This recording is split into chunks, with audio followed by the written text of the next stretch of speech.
Since Monday. I wanted to start by saying profoundly sorry that some of our alumni and our students have experienced the things that they're reporting to have experienced. We take this stuff very seriously, and we deeply regret the kinds of experiences that are being reported, and we're going to take action. I'm going to announce, first of all, today that we are launching an investigation into the allegations that have been made. Second, I want to say that we are working with students, staff, and faculty in that program to understand their current experiences, to listen to them, to understand their current lived experiences. In our third initiative, we will be announcing a university-wide task force into the environment at Concordia, particularly with respect to treatment of students and sexual harassment, to make sure that we're providing the safest and best possible environment that we can. This task force will be led by Deputy Provost Lisa Ostagi, who is a member of our faculty and senior leadership team. All the way back in 2014, Lisa began to lead for us a series of efforts to improve the climate at Concordia and to be ahead of such allegations. Most recently, there's been a working group pulled together, led by Lisa, to support our efforts to come into compliance with new Law 151 that was passed by the Government of Quebec earlier this year. And that working group will now be expanded into a task force that will be focused, as I said, on ensuring the best possible environment for students and members of the community here at the university. More details about that task force will be forthcoming. These are early days. As you know, we've just received these complaints, and we're moving as fast as we can and as carefully as we can to address them. I wanted to say that I've been president at Concordia since 2012, and certainly on my watch, I've cared very deeply about the safety of our community, our students, our staff, our faculty, about the quality of the educational opportunities here and the quality of the environment. We've taken over the years a number of proactive steps to ensure that safety, and it's disappointing to be here today saying to you that it may not have been enough. And we'll know more about that once we have the results of the task force report, which we will release later this year. These are complicated matters, and you have to proceed with care. People's lives are affected by these negative experiences, and the people who are facing accusations also deserve due process. So the care that you have to do is extremely important, and we fully plan to exercise that care. We take the allegations seriously. It's not the case that we're trying to sweep anything under the rug. That's not my style for those who would know me. And we try to be proactive. It is, as I said in my statement on Monday, a work in progress. There's no question that across civil society these days, many institutions, large and small, public and private, are grappling with often historical practices and misconducts that they're trying to apologize for, they're trying to fix, they're trying to change the climate so that we don't have any sexual coercion, sexual harassment of people in our community.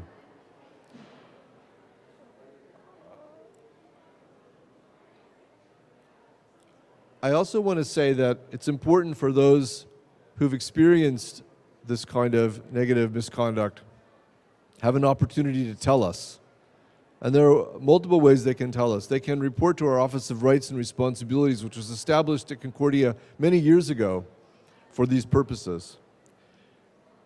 We have a code of ethics, a code of rights and responsibilities that we adhere to. They can also tell a department chair. They can tell a trusted faculty member. They can tell others in the leadership team. All of us want to be sure that we are working in and leading a very safe environment where people get a great education. And we're committed to making sure that we're doing everything that we can, everything we know how to do to make sure that that's true. As you may recall, we launched the Sexual Assault Resource Center about 3 years ago now. It has several full-time staff members, and they have multiple functions, one of which is to receive requests for support from people who have been sexually mistreated, experienced misconduct of one sort or another, and they have the professional qualifications necessary to give that support. At the same time, they also engage in a number of training programs for our students, staff, and faculty at the university so that we can prevent the kind of misconduct we're here to talk about today.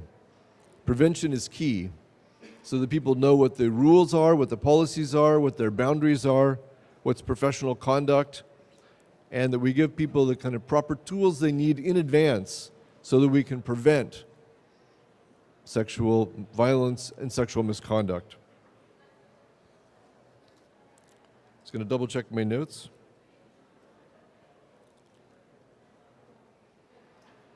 I'll just reiterate that it's very early in the process for Concordia. We are in a listening mode with our students, staff, and faculty. We're going to be speaking to the members of the creative writing program very shortly. And we're going to be doing the investigation that I mentioned, and we're going to be launching the task force that I also mentioned. These are 3 steps forward, concrete actions that I believe will help us start down the path towards getting things more clear at the university and in a stronger position. I'll just reiterate the points that I've made now in French for the French journalists who might want to have it that way. Premièrement, comme représentant de toute la communauté de l'Université Concordia, je veux exprimer mon profond regret que certains étudiantes et étudiants ont pu vivre le genre de situation qu'elle rapporte. L'annonce d'aujourd'hui se décline en 3 actions concrètes. Nous avons, première, nous avons entamé une enquête sur les allégations. 2, nous allons rencontrer les étudiantes et les membres de faculté et le personnel du département d'anglais. Nous allons les écouter. Nous allons leur offrir notre appui. Nous travaillerons avec eux sur la marche à suivre. Et 3, troisième, aussi nous annonçons un vaste examen du climat actuel à l'université. Nous ferons preuve de la plus grande transparence et nous allons tout faire pour tenir la communauté et le grand public au courant des suites de ce dossier. Nous diffuserons les recommandations générales du groupe de travail plus tard en 2018. Merci pour votre attention aujourd'hui and I'll take questions now.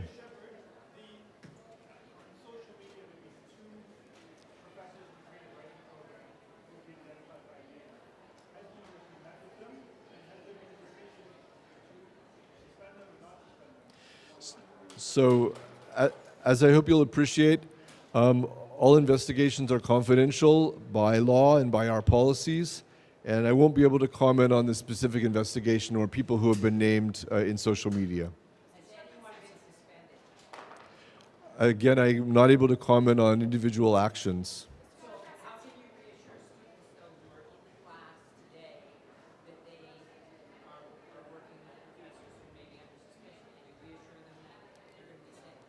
I feel confident that the environment we have in the university and in the department is safe, and we're going to do the task force to make sure we've got everything in place we need to keep it safe.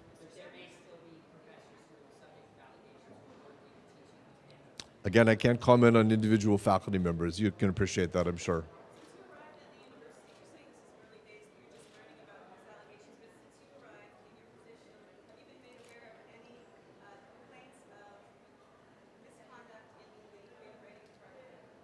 I can't speak about specific departments. That's a department with a very small number of faculty members. I can talk generally about the university. So one of the misconceptions, I think, about higher education and about universities is that we get complaints about faculty members and we ignore those complaints. And nothing could be further from the truth.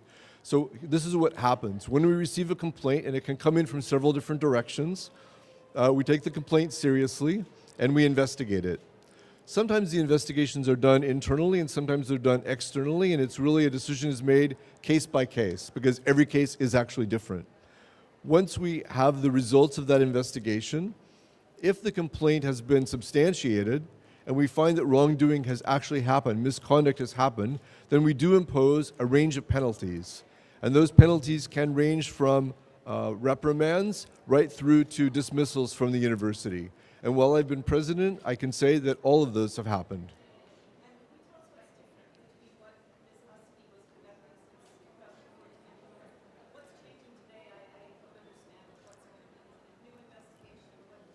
So we've been working since 2014 to ensure a safe climate. And we did that proactively, not in the direction of any particular complaints, but because I had a sense as a university leader watching what was happening across North America, that this was a matter that definitely we needed to escalate our attention to it, and I think all universities need to do so.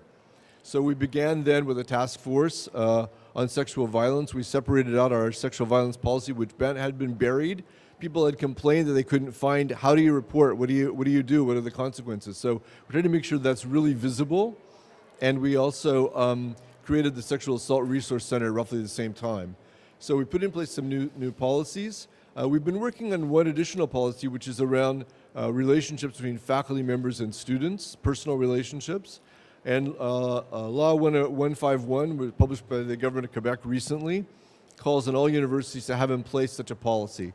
So we already have in place such a policy, which is a conflict of interest policy, saying that if you are in such a relationship, you have to disclose it. And you simply cannot be a teacher of the student, you can't be involved in their assessment, as you can appreciate. So we've been taking a number of steps. We were already just working to ensure that we were in full compliance with the government of Quebec's new law, and now we're expanding that working group into a larger task force, so we can have a look right across the institution.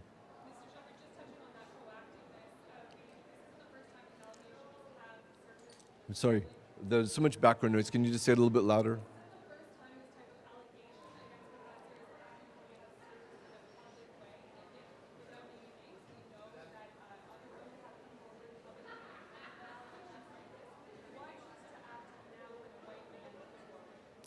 Why choose to act now in a way? So honestly, it wouldn't matter to me if it was a man or a woman coming forward, whatever others may say. I acted on it on Monday afternoon because I heard about it on Monday afternoon.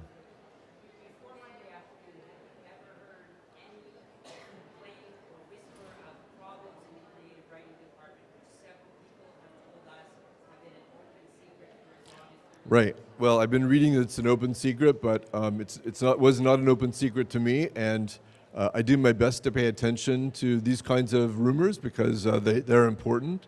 And I wasn't aware. And if I had been aware, I would have acted sooner. And as I said to the other question here, in other cases where we have been aware, we have acted. Yeah. Hi.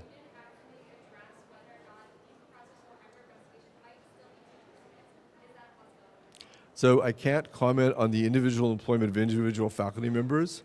It's not legal for me to do that. I can't comment. Sorry. Yeah.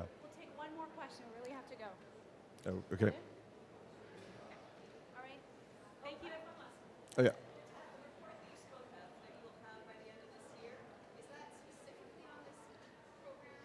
It's going to be, no, thank you for giving me the chance to clarify. That's going to be a general report about the university, and it's going to be covering the entire university, not just that one program.